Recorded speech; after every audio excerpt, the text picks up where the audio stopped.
It is the second to last month of the year, but the excitement for sneaker releases of November, it is still high. There are so many very nice shoes that are dropping this month. I can't say it is the best month of 2025 because there were some where, there was like a month where the Jordan 5 Tokyos, the Black Tongue Fire Red dropped in the same month. Hard to top that month. There was the Foamposite Galaxies and the Jordan 1 Bread that dropped in the same month as well in February. Hard to beat that month.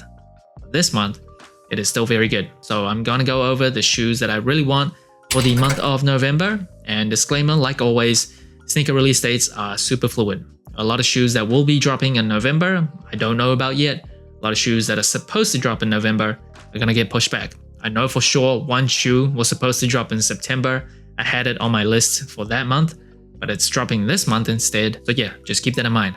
Blame the sneaker companies, don't blame me. Here we go. Now first, it is the Mamba Nike Air Force 1 Low Black that is dropping on November 1st for $125. Now there's been quite a few Kobe Bryant themed Air Force 1s. This is essentially the same as the purple pair that I reviewed, but just black. And as a black sneaker lover, as a Kobe Bryant lover, this is obviously going to be on my list. So you see it does feature all these Mamba scales all over the upper and a Mamba logo debossed into the heel of the shoe with the mismatched numbers on the booty, 8 and 24. As well as Mamba branding on the tongue itself. The lace debris are also custom and it says Mamba Forever. Now when I reviewed the purple pair, loved everything about the shoe. I love Air Force 1s, one of my favorite silhouettes ever. So timeless, so classic. However, I just don't know why they didn't Pro-Tro it. They have Pro-Troed other Kobe Bryant Air Force 1s before, like I reviewed one, I can't remember the name. It was that beige tan one, this one right here. They Pro-Troed that. Felt so good. It was a very comfortable shoe. Air Force 1s, like general Air Force 1s, aren't known to be super comfortable, kind of stiff, kind of like a brick, chunky. It is not great on feet, but when they Pro-Troed it, it felt great. And Kobe Bryant was the guy who came up with the term Pro-Tro. He didn't just want to bring shoes back, he wanted a performance retro with them, and I don't know why they couldn't just convert this to a Pro-Tro. Next, it is the LeBron 23 grand opening that is dropping on November 1st for $210. Now, Nike has gone absolutely bonkers all out for the 23rd signature shoe for LeBron James, obviously 23 being a significant number, and I think it is a pretty nice looking shoe. I have played in them, not for me. I can't mess with the sizing. The cushioning, like underfoot, does feel good, traction is pretty good as well, but something about the sizing is just... Yeah, maybe when I do a detailed review, I'll go over the things I love about that shoe, some of the things I don't love, but overall, I'm a little disappointed, but that could just be the way my foot is.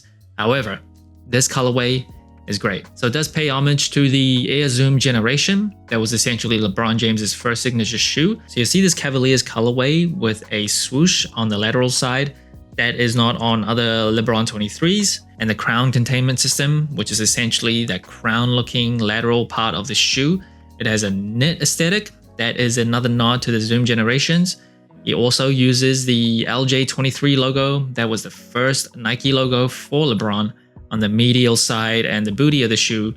And inside the ankle collar, there is a date, October 29, 2003. That was the date LeBron played his first NBA game. So the 23s, if you didn't know, does come with a full-length Zoom X drop-in midsole, as well as a carbon fiber plate, and of course that crown containment system that I mentioned, that is not just for aesthetics, that is also meant for lateral support. And the 23s does also come with a massive box and a booklet inside, as well as a sneaker bag.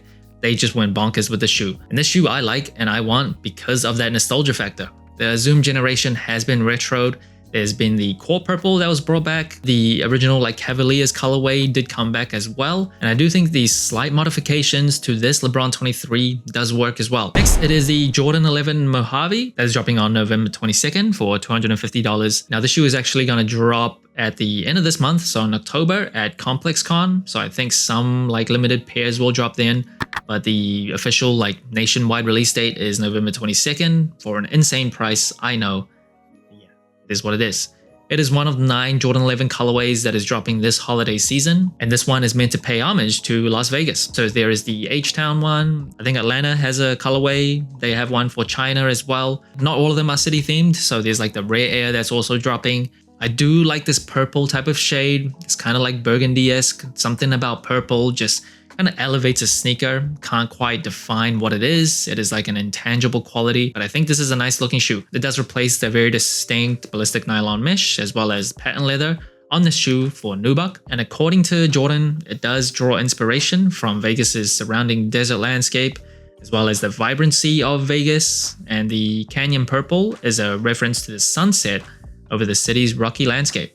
There is also reflective Jumpman logo and piping that is a nod to the bright lights of the city, and the gold carbon fiber plate is to represent the opulence of the strip. 11s I think are one of the best Jordans ever, even though this doesn't really hold a candle to some of the best Jordan 11 colorways like Space Jam, the Bread, the Legend Blues, so many delicious Jordan 11 colorways, but for this month at least, I think it's pretty nice. Next, it is the Jordan 12 Taxi that is dropping on November 8th for $215. Now, I included this shoe because I do put like OG colorways slightly more significant than other shoes.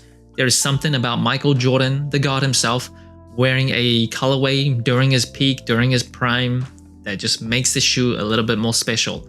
But I do have to admit, in a vacuum, I'm not like a huge Jordan 12 guy, and some really nice colorways, I will get them. And I'm not like a huge Jordan 12 Taxi guy. My favorite OG colorway, or just colorway overall for the 12s, is the Flu Game. And this Taxi colorway is nice, but I don't think it's like Michelin star rated delicious. But of course, a lot of people are looking forward to this shoe coming back. I've actually already recorded my review of this shoe, and it is an OG colorway that dropped in 1996. And the name comes from the Taxi yellow that you see on the shank plate. And it did come back in 2013, 2008 as part of the Countdown pack. And it is a pretty general Jordan 12 in terms of the materials.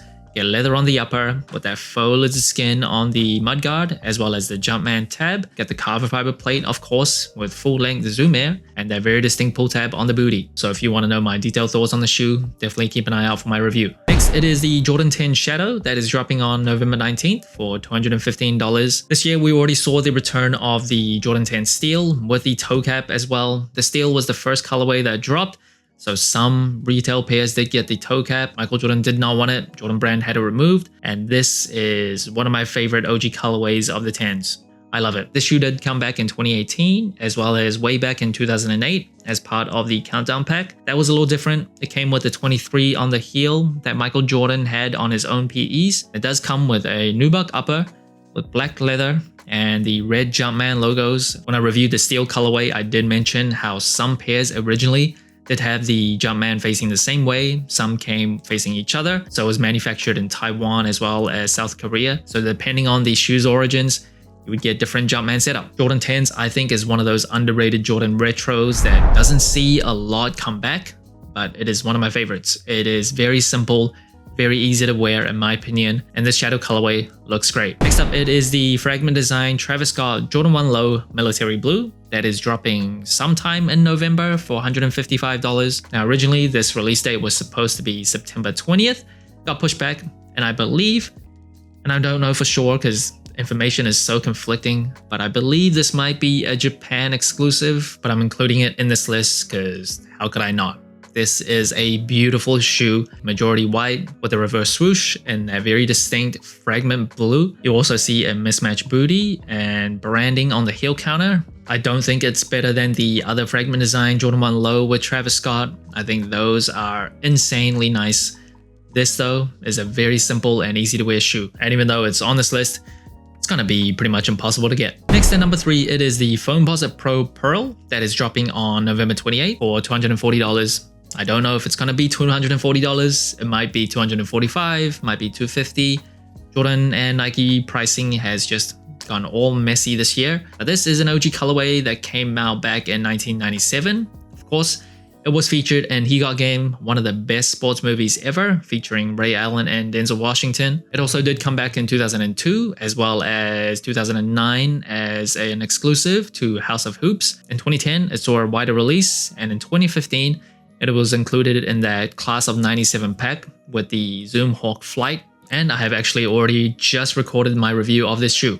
Comes in that very distinct pearl white upper with the swoosh on the lateral side. Of course, that exists just on the Foamposite Pros. And one thing that is also lacking from the Pros is Penny Hardaway's branding. So you get Nike Air branding instead. And with these hints of red, it just looks so good. This is, I think, one of the best Foamposite Pro or not colorway ever. Just so simple, so easy to wear.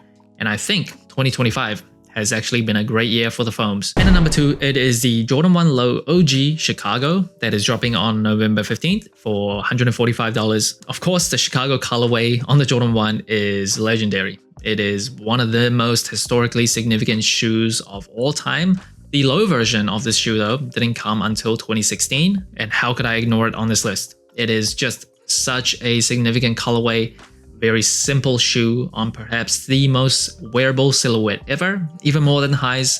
I think to a mass general audience, low-cut sneakers are easier to wear, and in this color blocking, it is unbeatable. You got a leather upper with a Nike Air. It's going to be average in terms of comfort. When you get a Jordan 1 Low, you are not getting it for extreme comfort or to make your feet feel like you're walking on pillows. You're getting it because it's going to make you look delicious. And at number 1, it is the Jordan 4 Black Cat that is dropping on November 28 for $225. Jordan 4s, one of the best sneakers of all time. Probably the most popular Jordan sneaker right now. And as a black sneaker lover, there's no passing this up. This is one of the greatest Jordan 4 colorways, in my opinion, ever. And I'm so glad it's coming back. This colorway first debuted in 2006, so it is not an OG colorway, but it is still great. It came back in 2020, but this time it is coming back with Nike Air on the booty. Now, I'm one of those people who doesn't mind if it's just a Jumpman for non-OG colorways. I kind of like the separation with Nike Air on just OG colorways and very special collaborations, but sometimes Jordan brand will make exceptions. If they want a shoe to be very special, they'll chuck Nike Air on the booty. So like the Jordan 3 Medium Olive has Nike Air on the back, still looks delicious regardless. And all black nubuck upper, of course you will see the distinct Jordan 4 wings and netting, as well as that booty tab. Black Cat, one of Michael Jordan's many nicknames, and everything about the shoe is must have. When I made the shoes that I really was looking forward to for the second half of 2025, this was already there back in June, and I can't believe we are here already, but I'm here for it. So that's it. Thanks for watching. So inclined. Let me know what shoes you really want for November. Did I miss any shoes? Like, subscribe, comment, all the good stuff. And remember, tomorrow may never come, so wear your shoes.